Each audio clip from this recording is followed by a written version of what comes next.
Un bon vendredi, mesdames, messieurs, bienvenue sur TVC9 et TV Témis. Merci une fois de plus de joindre vos infos Témis. Ensemble, on rejoint le mois de novembre et tout ce mouvement d'automne et des activités en route vers la saison hivernale. 2 saisons, malgré une température froide qui nous font sourire avec le soleil qui a continué de briller de tous ses feux en souhaitant que la chasse vous ait été favorable. Les trophées qui sont nombreux, on les voit sur Facebook. Toutes nos félicitations.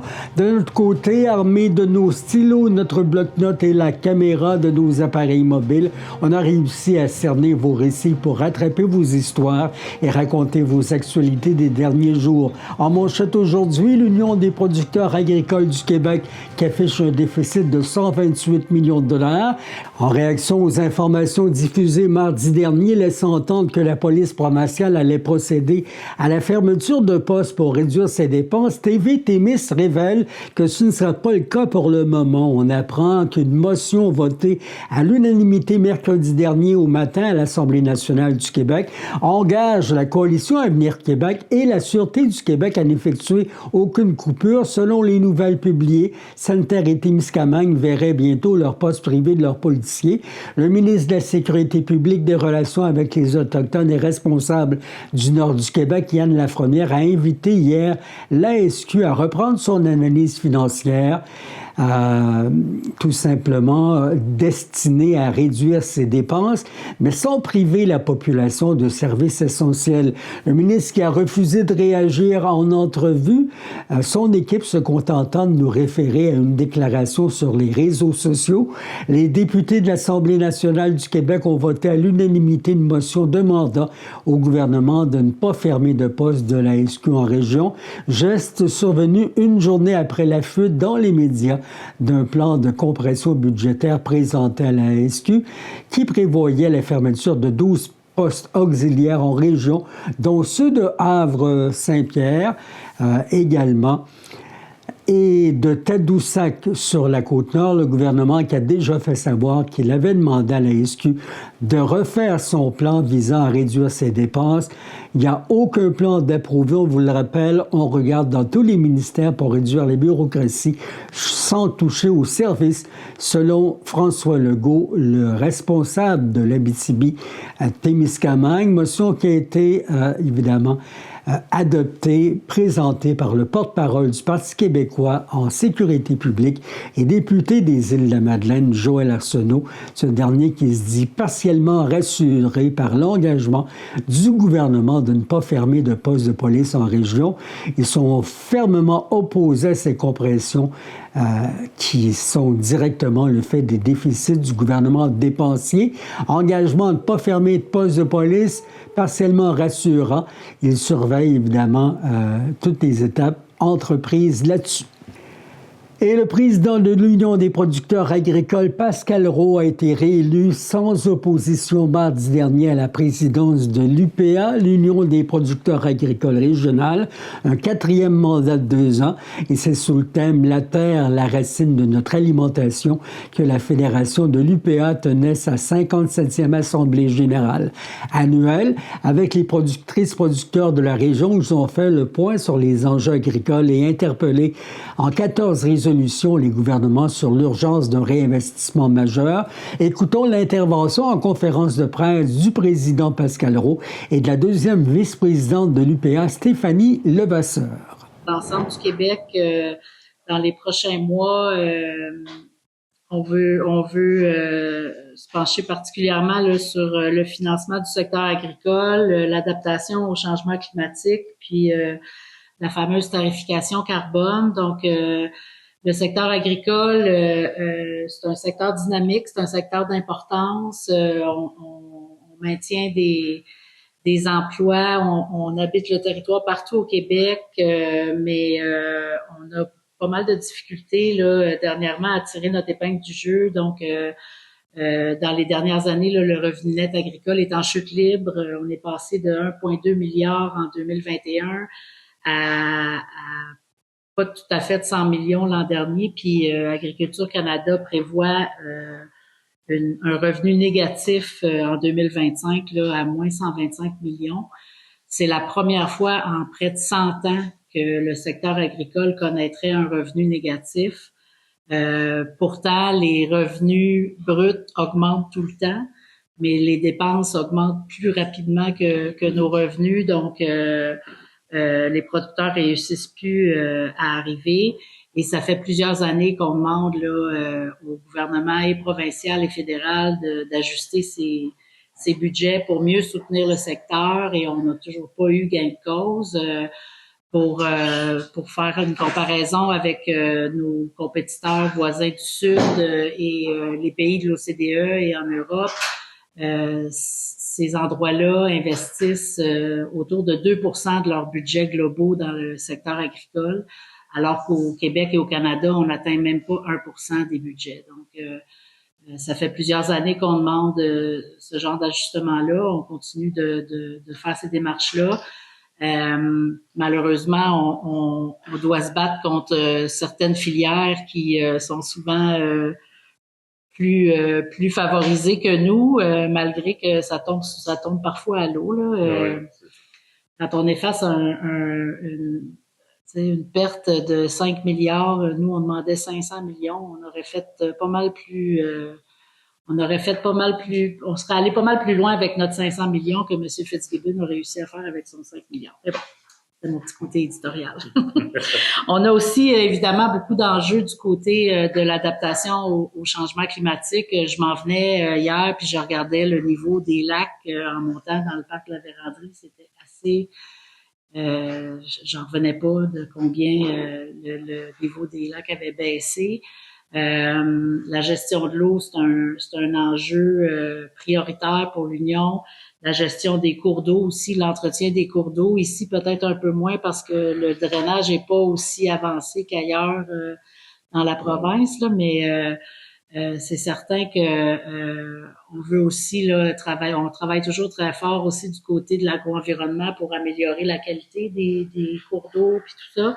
Mais du côté changement climatique, on a toujours des événements de plus en plus nombreux, de plus en plus violents aussi là, qui viennent nous affecter. Vous l'avez vécu dans les dernières années, là, des grandes sécheresses, alors que nous autres, on avait de l'eau jusqu'aux genoux. Puis cette année, nous autres, on était en sécheresse, puis ici, il pleuvait de temps en temps. Fait que c'est toujours des enjeux importants, puis le fait que ça se répète de plus en plus fréquemment, nos programmes de soutien puis de gestion de risque arrivent pas à suivre parce qu'ils sont pas bâtis pour intervenir à répétition. Donc, il y a beaucoup de travail à faire pour permettre de modifier ces programmes-là pour être capable de mieux soutenir les producteurs qui ont besoin là, d'être accompagnés pour s'adapter à ces changements-là. Et évidemment, ça fait un lien aussi avec notre chère tarification carbone au Québec, alors qu'on est la dernière juridiction au Canada où il y a encore ce type de tarification-là. Ça apporte des enjeux sérieux sur la compétitivité de nos entreprises.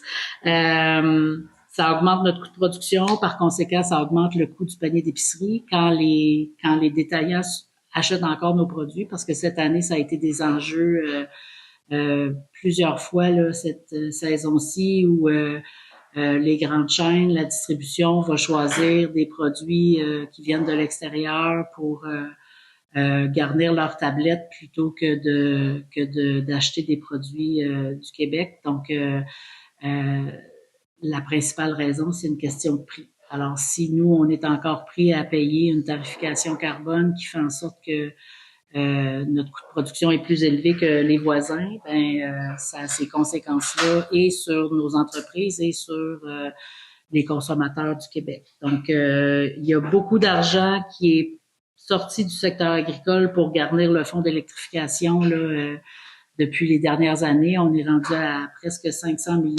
de dollars dans ce fonds-là qui viennent du secteur agricole.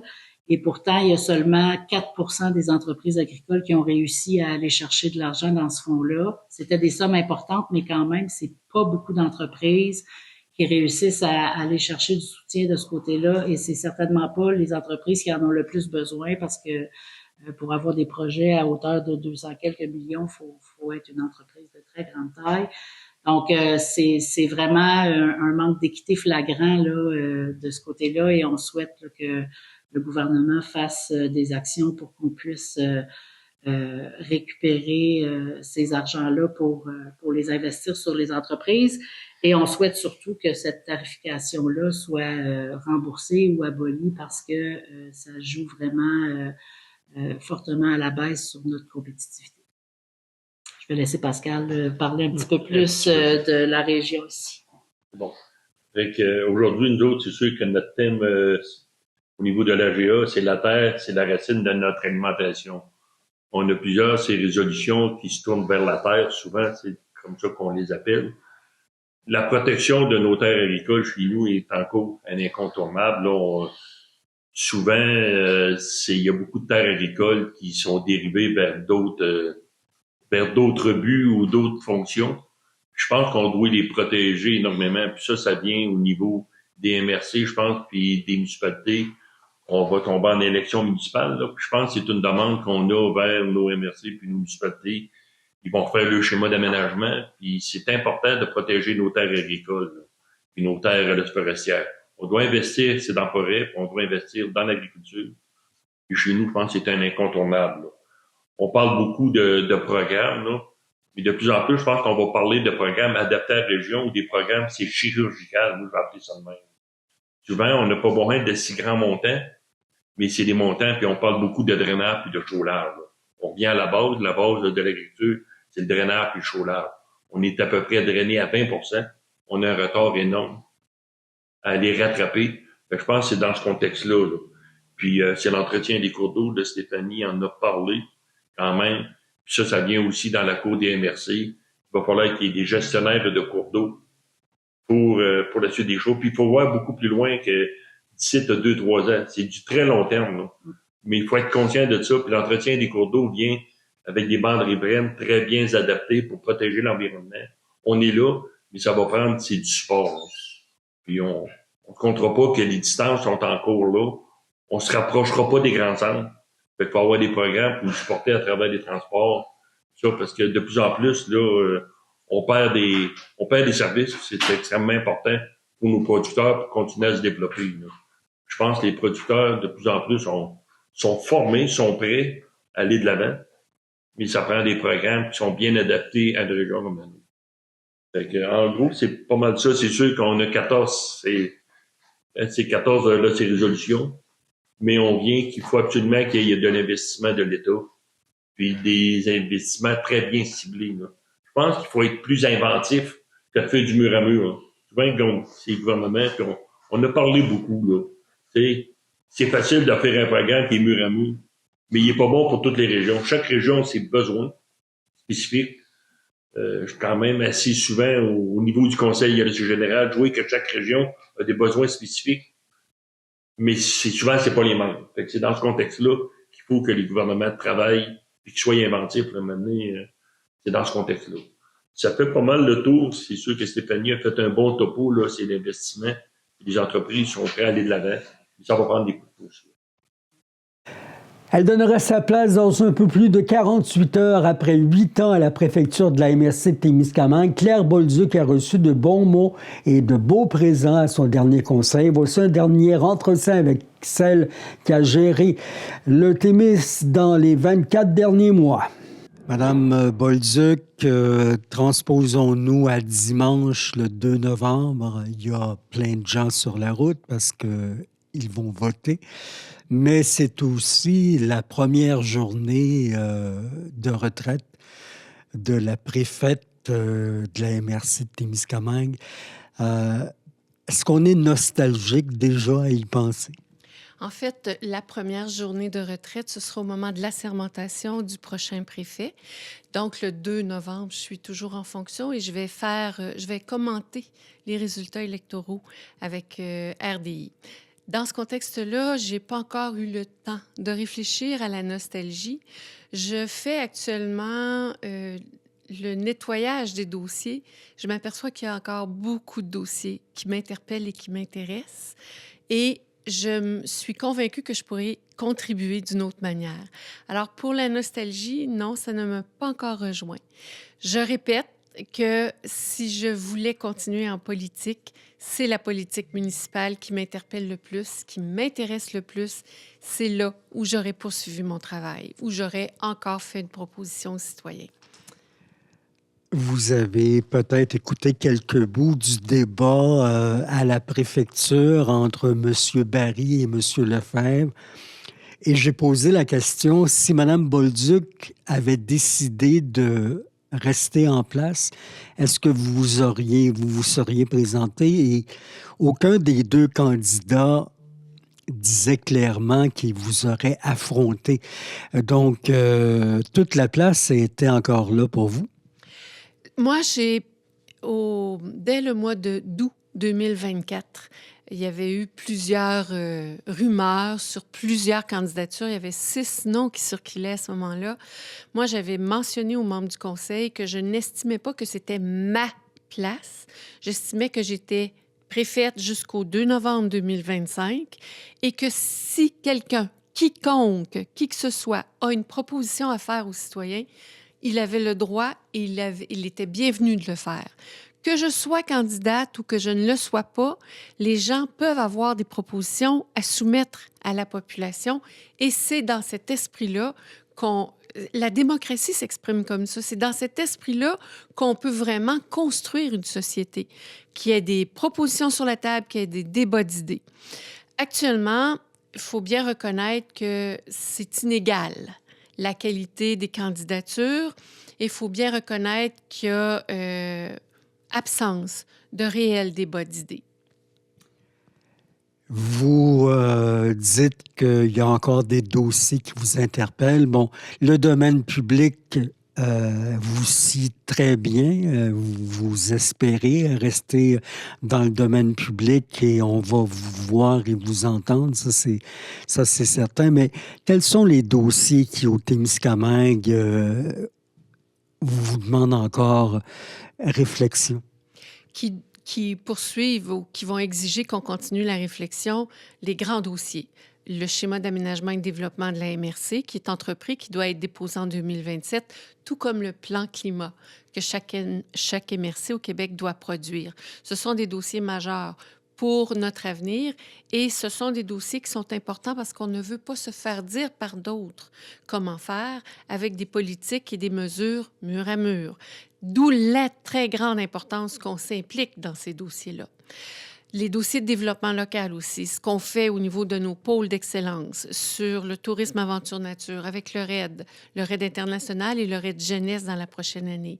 Ce qu'on fait au niveau des agricultures innovantes avec tout l'appui qu'on a donné à l'UQAT et à l'unité de recherche ici à Notre-Dame-du-Nord pour soutenir une réflexion et un développement de l'agriculture qui soit moins soumis à la disponibilité des fertilisants et des pesticides et qui soit peut-être un peu plus axé sur des nouvelles façons de faire, des nouvelles productions, des nouveaux modes de tenure comme le sont les petites terres de Lorrainville. Et notre pôle d'excellence sur les énergies renouvelables qui est très important avec le projet Onimiki pour notre développement. C'est une mesure d'avoir de l'électricité pour nous. On en a besoin, on est en déficit d'électricité. Pas seulement au Témiscamingue, en Abitibi-Témiscamingue. Onimiki offre une opportunité de redondance et d'accroître notre capacité énergétique. Mais Onimiki amène aussi des fonds. Les Premières Nations ont porté ce projet-là depuis plus de 20 ans. La MRC s'est associée à accompagner les Premières Nations là-dedans et les fonds qui seront générés par le projet Onimiki serviront l'ensemble des communautés et ce sont des fonds propres. Quand on regarde l'état des finances publiques actuellement, quand on regarde l'absence, les déficits, il n'y a plus d'argent au gouvernement, il n'y en a plus d'argent. Alors, de quelle manière on pourrait mieux accompagner nos projets de développement, nos comités, nos communautés, les services communautaires, le besoin d'infrastructures qu'on a au Témiscamingue, notamment la piscine. Le projet Onimiki devient extrêmement porteur pour ça. Et les énergies renouvelables, le pôle d'excellence sur les énergies renouvelables, identifie aussi d'autres modes énergétiques, notamment les énergies solaires, pour lesquelles il y a des appels d'offres actuellement d'Hydro-Québec. Nous, on se concentre sur un projet à la fois, mais ça demeure, ce pôle d'excellence-là Et actuellement, le projet Onimiki qui est sur la table, ça demeure une très grande priorité. Onimiki va créer 3-4 emplois au départ. Est-ce qu'on arrive à convaincre la population que des milliers de dollars investis dans un projet comme celui-là va finir par créer de l'emploi et amener de l'eau au moulin? Dans le contexte, Onimiki, dans sa phase de conception et de construction, ça va créer entre 150 et 200 emplois. Mais c'est pour une durée de 24 mois. Dans l'après-construction, on parle d'entre 8 et 10 emplois et ce sont de bons emplois, ce sont des emplois de techniciens spécialisés. Mais au-delà de ça, Onimiki libère des fonds. On parle de 9,6 millions la première année d'exploitation en séparation entre les 4 partenaires. La MRC étant partenaire à 40 9,6 millions fois 40 fois 30 ans, renouvelable encore 30 ans. C'est beaucoup d'argent pour le territoire, alors qu'on peine à aller chercher des sommes dans les programmes. Puis je regarde les programmes pour la réfection des routes, pour les réseaux d'aqueducs, pour l'eau potable dans les municipalités, pour nos infrastructures de loisirs, pour des services à la communauté, par exemple, des services aux aînés, les soins aux aînés sans passer par le CISAT ou le transport collectif. Ce sont toutes des mesures qui pourraient être soutenues financièrement à l'aide des revenus issus d'Onimiki. Est-ce que la MRC, est-ce que la population, la communauté a les moyens de se priver de ces revenus-là dans un contexte où le gouvernement en a plus d'argent et il n'en aura plus pour longtemps? Dans toute la réflexion, la population n'est pas contre le projet. La population présente des inquiétudes et je peux affirmer avec conviction que les plus grands opposants au projet Onimiki sont tous des non-résidents sur le territoire témiscamien, ce qui est un peu préoccupant. Dans tout ce contexte-là, dans toute l'évolution du dossier Onimiki, ce qui est important, c'est regardons comment on peut développer le projet. Ayons une proposition concrète et bien ficelée sur la table pour qu'on puisse se présenter devant le BAP, que tout le monde pourra passer ses commentaires. On a sollicité plusieurs instances pour commenter. Certaines de ces instances-là, notamment le Conseil régional en environnement, ont refusé de travailler, d'être interpellé de façon particulière sur le dossier. Tant que ce n'est pas public, le Conseil régional de l'environnement ne veut pas contribuer à l'analyse ou à l'étude du dossier. C'est regrettable. On a la preuve de ça. Ils ne veulent pas le faire. On respecte ça. Maintenant, si ils ont des choses à dire et qu'on n'est pas informé, qu'on ne peut pas tenir compte dans le contexte du développement, c'est dommage. On a fait le même commentaire avec certains propriétaires qui étaient hésitants à participer, qui ont maintenant des rencontres avec les élus et les promoteurs du projet. C'est important. Ça nous permet d'avoir une proposition qui tiendra vraiment compte des préoccupations des gens. Et on sait très bien qu'il y a des personnes, et particulièrement ces personnes-là qui ne vivent pas ici, qui ne seront jamais convaincues du bien fondé d'Onimiki. Moi, je m'adresse à la population du Témiscamingue. Est-ce qu'on peut, et on le dit depuis plusieurs mois maintenant, on va aller au fond des choses. On va faire le tour de la question et avoir une proposition sur la table pour qu'elle soit analysée par le Bureau d'audience publique en environnement. Ce qui nous donnera vraiment la lecture totale sur la pertinence ou non d'un tel projet. Mais nous, on estime que c'est un projet porteur pour la communauté, d'où notre intérêt à investir dans le développement du projet. Madame Bolduc, le fait que le Témiscamingue puisse éventuellement arriver à se prendre en main et avoir des fonds pour se développer, est-ce que ça dérange certaines parties du secteur régional? Je ne pense pas que ça dérange certaines portions de la région. Il faut rappeler que toute la région de l'Abitibi-Témiscamingue est en déficit d'approvisionnement électrique.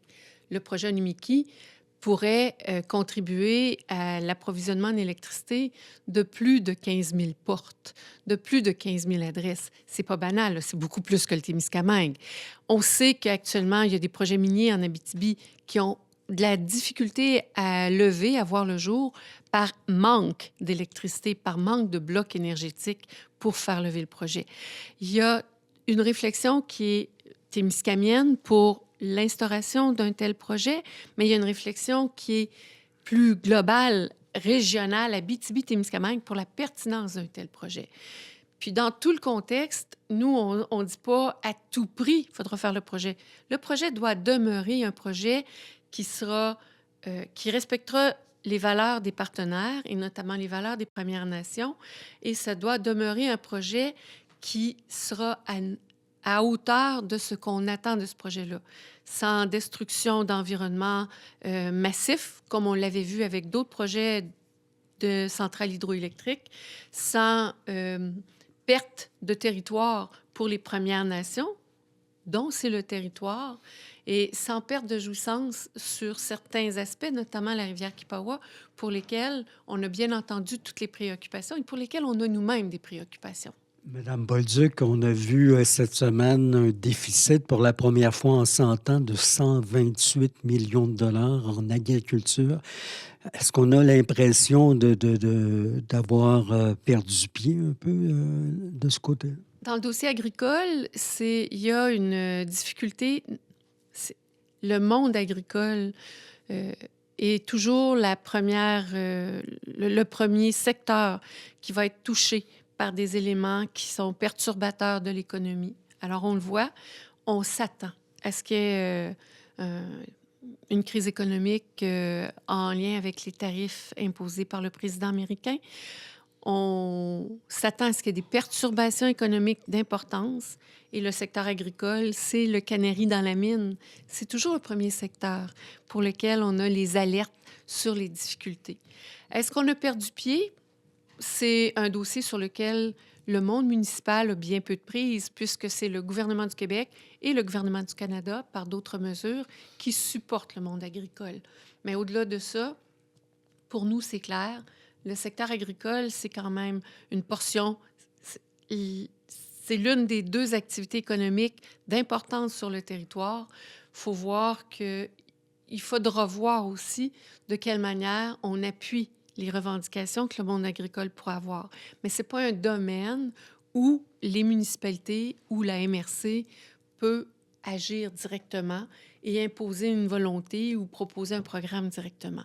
Ce qu'on peut faire reste de façon indirecte, par exemple par les schémas d'aménagement ou les plans de développement de la zone agricole, par l'entente sectorielle de développement bioalimentaire. C'est par ces mécanismes-là qu'on pourra soutenir le monde agricole. J'ai accroché sur le début de l'entrevue où vous avez dit le secteur où on pourrait continuer à me voir, c'est en politique municipale. Donc, Claire Bolduc ne dit pas non à une éventuelle présence au Témiscamingue. Bien, en fait, je suis très prudente parce que je ne veux pas jouer la belle-mère. Si j'avais voulu continuer en politique très active, j'aurais reproposé ma candidature à la population. Là, je dois faire une pause, prendre un temps d'arrêt. Je vais demeurer présente sur les ondes, notamment de Radio-Canada, mais en même temps, je demeure très interpellée et intéressée par ce qui se passe. Le monde municipal, c'est le monde politique qui gère le quotidien des gens. C'est à tous les jours, une décision du monde municipal a un impact dans la vie des citoyens. Dans ce contexte-là, je reste très, très interpellée par ce qui se passe dans le monde municipal, dans le domaine municipal. Est-ce que je vais jouer la belle-mère? Ça, je me suis bien promis que je ne le ferai pas. C'est ainsi que prend fin ce bulletin. Merci d'y avoir contribué. Bon mois de novembre. Salut aux installateurs de pneus et à mercredi pour un autre résumé de l'actualité du Témis.